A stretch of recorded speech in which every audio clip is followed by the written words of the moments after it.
In this video, we're going to show you how to remove and replace rear brakes on a Nissan Altima. 21mm socket, we'll remove the tire.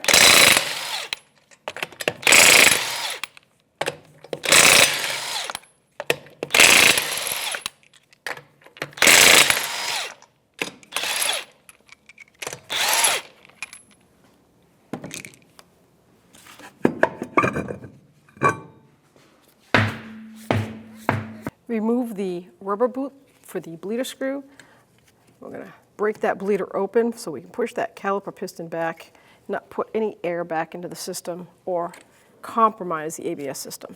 So 8mm wrench, just break that free and leave it on loose enough so that we can push the piston back when it's off the bracket. 14mm socket, we're going to take the top slider out first. And the bottom one, same 14mm. Now I'm going to get an air tool or electric. Pull these pins out.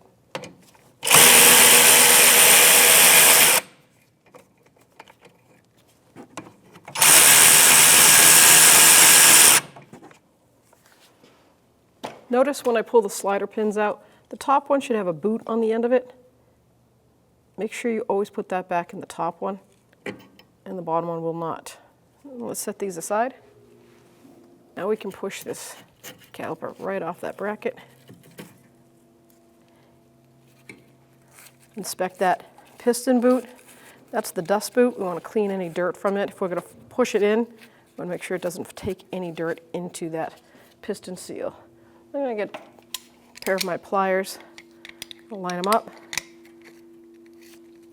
Just seat it enough. Break this bleeder screw open. Make sure you have a catch basin below. You're going to squeeze that piston till it seats flush with that caliper.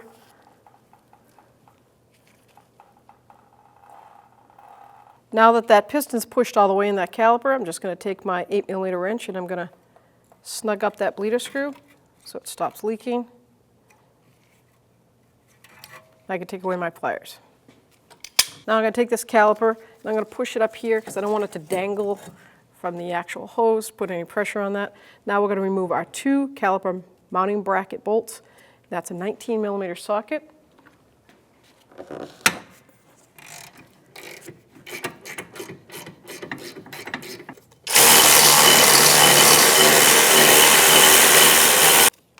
As you can note, I did not take the pads out, and there's a reason.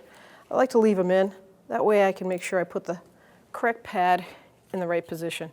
So I want that indicator right where the factory put it.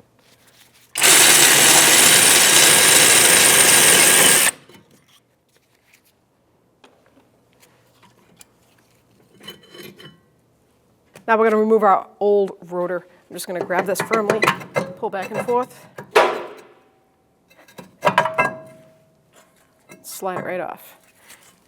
You see this rubber boot right here? Make sure you take this boot off and transfer it over to the new rotor. So what I like to do is take a little pry bar or flathead screwdriver, just pop it from the back. And there you have it. Now you can take a wire brush or a brass brush, but you want to make sure you get a good surface on this hub because you want the new rotor to seat properly, not unevenly. Does a pretty good job with this. I'm going to speed it up, use my air tool.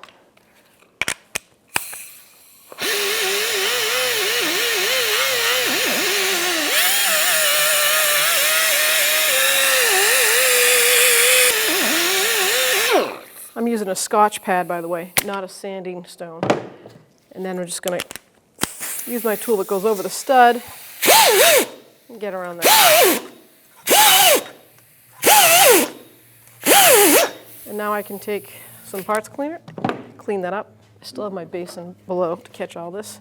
I'm going to do the e-brake shoes too because I just want all this brake dust out of the way.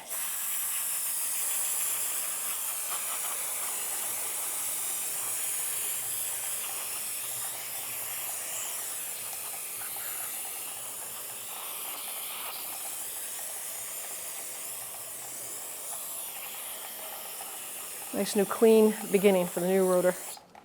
Now that that's all dried, I'm going to spray some Never Seize or anti-seize on this hub. Make sure you get right where that hub meets that rotor, so in the future it won't get stuck on there. So now I'm going to put that rotor on. And I'm going to get a lug nut and I'm going to snug it up to the hub. Just going to use my hand, bottom it out, make sure that seats. Now I'm going to put that rubber boot on.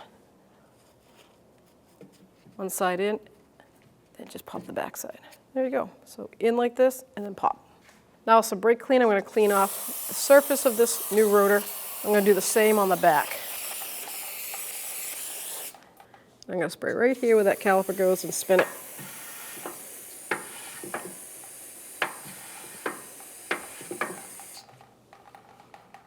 So before I take the pads out, like I said, I've got the caliper bracket like this. The indicator is on the inside pad on the bottom. So I'm going to make sure that I take that. Yes, correct. I have the right pad. This one doesn't matter. So put that on the outside. Now I can take these pads out.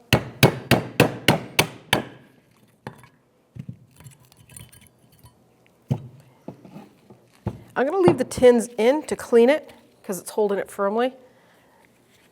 So with my nice little wire brush, I can get right in there where those pads are going to glide, get all that old rust out. You want to make sure they are as clean as possible. Nice indicator is to take like a little pocket screwdriver. Once you've cleaned it, take the flat surface and make sure it doesn't grab. See, I can feel that right there. Help it along.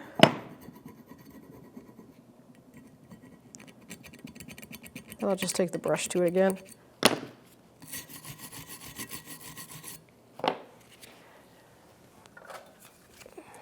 Take some parts cleaner.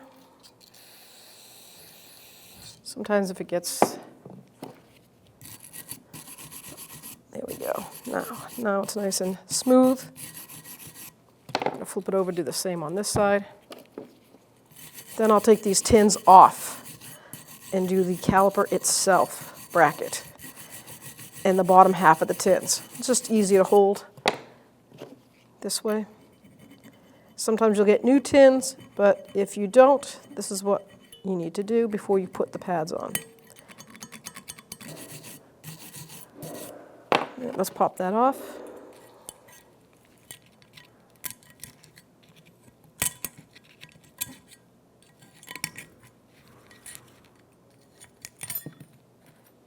Set it aside and do the same to the bottom.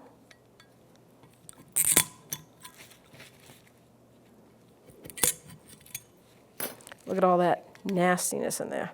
So now we're going to take the same wire brush to it. And if we need to, you can use your air tool with that actually. When that rust is there, what it does is it swells up on those tins and pushes those pads closer together so they don't slide in and out freely. Then you'll have erratic pad wear, and that's not exactly what you want. Now, these boots on this particular bracket come right off, which is what I'm going to do because I don't want to damage them. I'm going to set them aside and take my slider pins, take a rag, clean off all the old caliper grease, set those aside. If you can get this in there,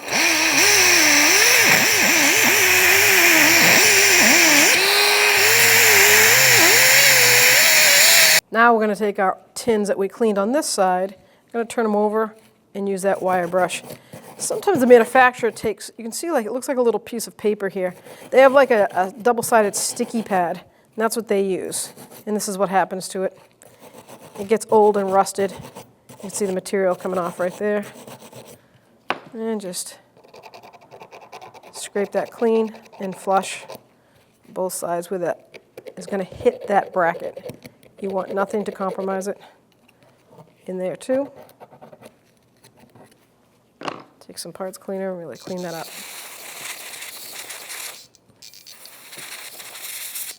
Let that dry. You're going to do that to both sides. Do the same to this tin. So now we're going to take some silicone paste. I like to use this more than caliper grease, but it's both pretty much the same. They both have a good high temp to it. And I'm placing a thin coat right on that caliper bracket everywhere the tin's going to be. I'll take my tin that I cleaned up, line it up, just like that. Push those tabs down. You'll hear it seat. Do the same thing to the other side. And do not put any paste or caliper grease on the top of the tins where the pads meet. Some people do it, but what happens is it collects dirt and sand, and I don't have to tell you it's going to compromise the wearing of that pad. So it goes like that. Now I'm going to take the new pad. Now remember, if you have any questions about how it seats again, remember this is the inner part of the bracket, so the caliper piston is going to be here, and the outside has the forks. So look on the old pad, you see that circle? That tells me that's where the actual piston is, so I know that it goes that way. Just in case if you move the bracket around and you're like, oh boy, I forgot. It's not uncommon. And if you have trouble seating these, see how that won't even out? It doesn't feel like it slides smoothly. I don't want it to rattle, I want it to slide smoothly. And because this, I'm really putting an effort in that, it's okay to take these off and to take some of the little protective paint. Sometimes when they get too thick, I'm just going to take my sanding stone and grind that down just a smidge and see how much less effort that is. That's exactly what you're looking for. Just turn it around and put this pad on. And do the same to this one. If you need to, just take some of that paint off because you want it to slide smoothly. And it didn't, so we'll do the same to this one.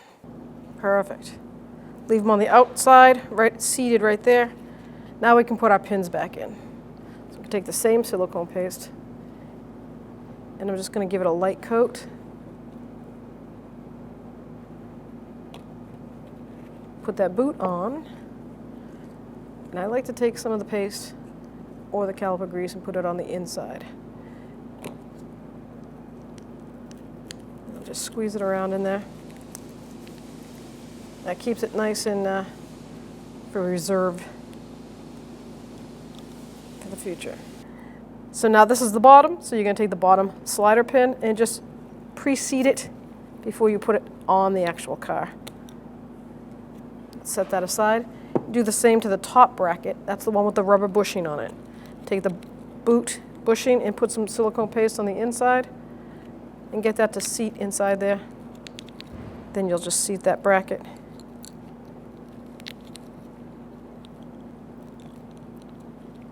So take the pin, put some silicone paste on it, and then let it seat. I like to spin it just a little bit, gets it all in there. And now we're ready to put the bracket back on the car. So now we're going to take our loaded caliper bracket, slide it right over that rotor, get the top mounting bolt, start it by hand, take the bottom bolt,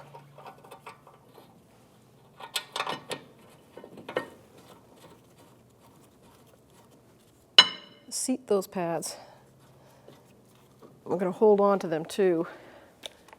Now I'm just going to take my electric ratchet, snug them up before I torque them. Hold on to the pads so they don't rattle and fall out.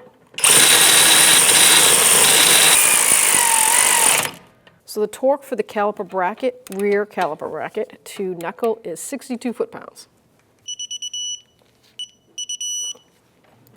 Now we can take our caliper itself. We're already pre-pushed that piston back. Make sure that dust boot is seated properly. Slide it right over that pad. I'm going to take the top one, that's the one with the rubber boot on the tip, slider, center it in that little dust boot, start it by hand, do the same to the bottom. I'm just going to get my electric ratchet and tighten this up. That's the 14mm socket, and the spec is 32 foot-pounds.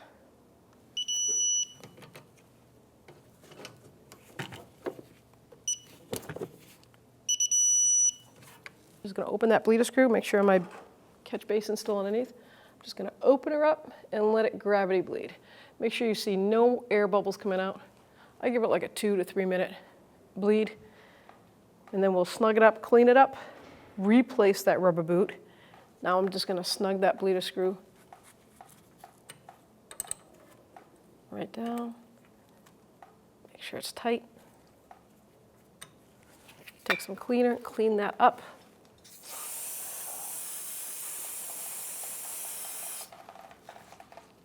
And take the boot and put it right back on.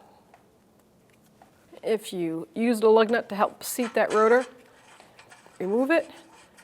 Now we can put our tire back on.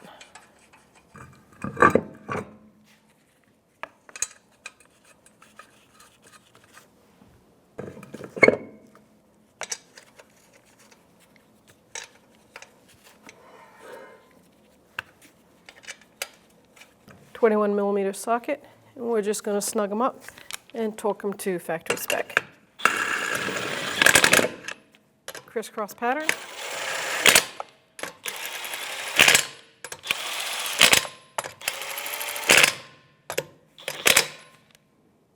Torque the rear wheel to 83 foot-pounds, 21mm socket. Tighten up in a star pattern.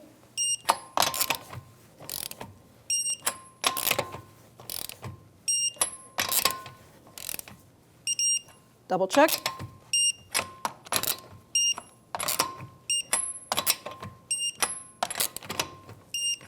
Now that your brake job is complete, you always want to check your master cylinder, which is located on this, right in front of the driver's seat in the engine compartment. See the cover, remove it, counterclockwise, and check for the indication of what kind of brake fluid it wants, and it is .3. So we're going to top the brake fluid off. You can see a filler line right here. Make sure that funnel is clean. And add the brake fluid. Always go slow with brake fluid because there's a screen in there so that you don't get any dirt in there. So sometimes it takes a little time to fill it up. Now you've topped off your master cylinder, you can put that brake cover back on right on that master, turn it till it locks. Now that you've done your brake job, topped off the master, you want to take your brakes and pump them until the pedal feels firm. You don't have to start it up. You just want those calipers to seat. And now you're good for a road test. Make sure your pedal stays firm and doesn't sink at a stop sign. You should be good to go.